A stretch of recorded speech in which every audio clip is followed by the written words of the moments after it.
மயிலாடுதுறை மாவட்ட பூம்புகார் சட்டமன்ற தொகுதிக்கு உட்பட்ட பூத் கமிட்டி நிர்வாகிகளுக்கான மற்றும் செயல் வீரர்கள் வீராங்கனைகள் ஆலோசனைக் கூட்டம் மயிலாடுதுறை மாவட்டக் கழக செயலாளர் எஸ். பவுன்ராஜ் தலைமையில் நடைபெற்றது.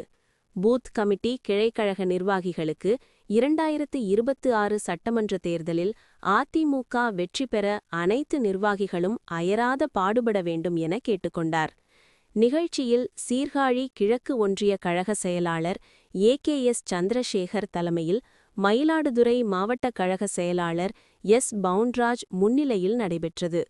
பூம்புகார் சட்டமன்ற தொகுதிக்கு உட்பட்ட சீர்காழி கிழக்கு ஒன்றியம் வானகிரி ஊராட்சியில் திமுக சேர்ந்த பெண்கள் உள்ளிட்ட 100க்கு மேற்பட்டோர் கட்சியினரிருந்து விலகி அதிமுகவில் இணைத்துக் கொண்டனர்.